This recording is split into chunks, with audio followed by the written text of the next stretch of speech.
ओम शांति। आज 27 जुलाई 2021। आज ज्ञान सागर अपने बच्चों से मिल रहे हैं।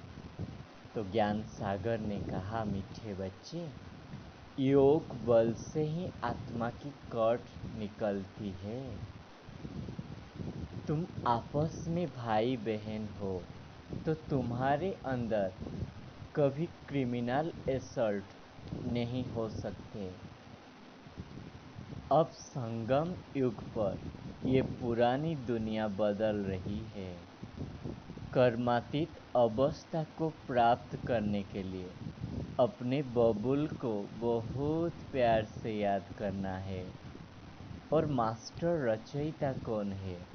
तो आज ज्ञान सागर शिव बाबा हम मीठे मीठे बच्चों को कहा, योग बल से ही आत्मा की कट निकलेगी।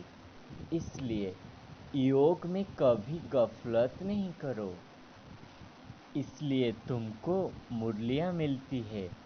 निश्चय बुद्धि पक्का है तो भल कहाँ भी चले जाओ।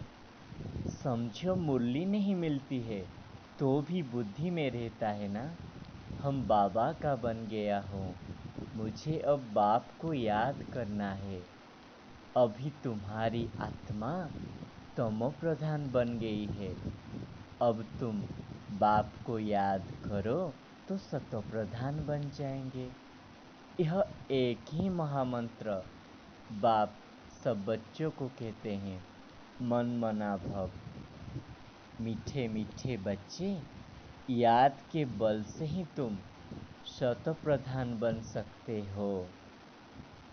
देह के सर्व संबंध को छोड़ अपने को आत्मा निश्चय करो और बाप को याद करो। अभी तुम बच्चों को ज्ञान का तीसरा नेत्र मिला है। बाप ज्ञान का सागर है ना। उनको न मनुष्य न देवता कहा जाता है, उनको परमात्मा कहा जाता है। बाबा ने तुम बच्चों को युक्तियाँ बताई है। तुम ब्रह्मा कुमार कुमारियाँ हो, एक बाप के बच्चे हो ना, तो तुम आपस में भाई बहन हो। तुम कभी क्रिमिनल असल्ट नहीं कर सकते हो।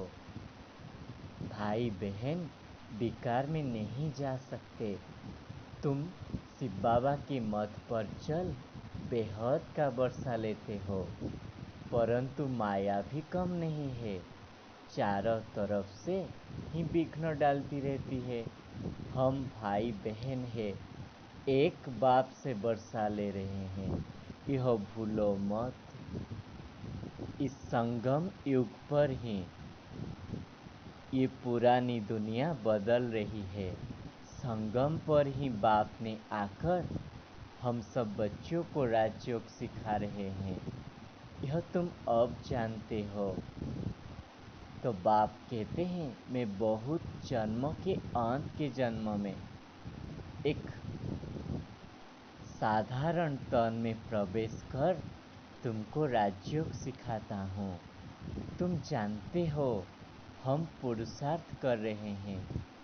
जिन्होंने कल्प पहले पुरुषार्थ किया है वो हम साखी हो देखते हैं। एक होता है राजाई घराना, दूसरा होता है प्रजा घराना। जो जैसा पुरुषार्थ करता है उसी अनुसार प्रारब्ध पा लेता है। तुम्हें अब सारी सृष्टि का नॉलेज आ गया है। ऐसी कोई चीज़ नहीं जिसको तुम न जानो। समझते हो बाबा से वर्षा ले रहे हैं तो पूरा पुरुषार्थ करना चाहिए ना। पहले नंबर का दुख तभी शुरू होता है जब कुमार कुमारी शादी करते हैं। तुम्हें तो शादी करने का कभी ख्याल भी नहीं आना चाहिए। यह है विकारी गृहस्थ व्यवहार। ये रावण राज्य है। अब तुमको सतयुग में जाना है। सतयुग में देवी देवताएं संपूर्ण निर्विकारी होते हैं। शास्त्रों में तो कितना कुछ लिख दिया है, परंतु स्वर्ग है वाइसलेस वर्ल्ड, यह है विकारी दुनिया। विकारी दुनिया और निर्विकारी दुनिया में कितना फर्क है, यह बातें और किसी के बुद्धि में नहीं है। तो बाबा ने एक गुह्य राज हम सब बच्चों को समझाया। बच्चे, उनका आना तुम्हारा जाना होगा। जब वहाँ से आत्माएं आना पूरी हो जाएगी, तब तुम कर्मातीत अवस्था को पाओगी। फिर आत्माओं को शरीर छोड़कर जाना है। ये सब समझ की बात है। तो बाप कहते हैं तुम्हें विस्तार में नहीं जाना है, सिर्फ अपने प्यारे बबुल को याद करो। तुमको फायदा है बबुल को याद करने से। तुम तो सूर्य चांद से भी परे हो जाते हो। तुम इस ड्रामा के प्लान अनुसार बाबा जो सुना रहे हैं वो सुन रहे हो। बाबा भी ड्रामा में बंधायमान है ना। तुम जैसे पाठधारी हो, बाप ऐसे पाठधारी है, लेकिन बाप का काम है तुम सबको पतित से पावन बनाना। जो कुछ करते हो उनकी महिमा होती है ना। यहाँ तो देखो, ये दुनिया कितना दुखी हो गई है। भले कितना भी किसके पास पैसा है, लेकिन बीमारी आदि तो आ जाता है ना, सब दुखी है। ये सब पैसे आदि मिट्टी में मिल जाना है, तो इन सब से ममत्व निकाल देना है। फिर बाबा ने कहा, मास्टर रचयिता कौन है? अपने संपूर्णता के आधार पर समय को जो समीप लाते हैं वो मास्टर रचयिता हो जाते हैं। समय आपकी रचना है, आप मास्टर रचयिता हो। रचयिता रचना के आधार पर नहीं होते हैं, रचयिता रचना के अधीन करते हैं। इसलिए यह अभी नहीं सोचो कि समय आते ही संपूर्ण बना देगा। आपको संपूर्ण बन समय को समीप लाना है। वैसे कोई भी विघ्न आता है तो समय प्रमाण जाएगा जरूर, लेकिन समय से पहले परिवर्तन शक्ति द्वारा उसे परिवर्तन कर दो, तो उसकी प्राप्ति आपको हो जाएगी।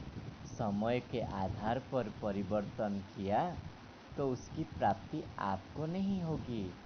तो बाबा ने कहा, आप मास्टर रचयिता हो, आप समय को समीप लाने वाले हो, समय अनुसार संपूर्णता को प्राप्त करने वाले नहीं हो। फिर बाबा ने स्लोगन में कहा, कर्म और योग का बैलेंस रखने वाले ही सच्चे कर्मयोगी है। तो सच्चा कर्मयोगी वो है जो कर्म और योग साथ साथ रखते हैं। अच्छा, ओम।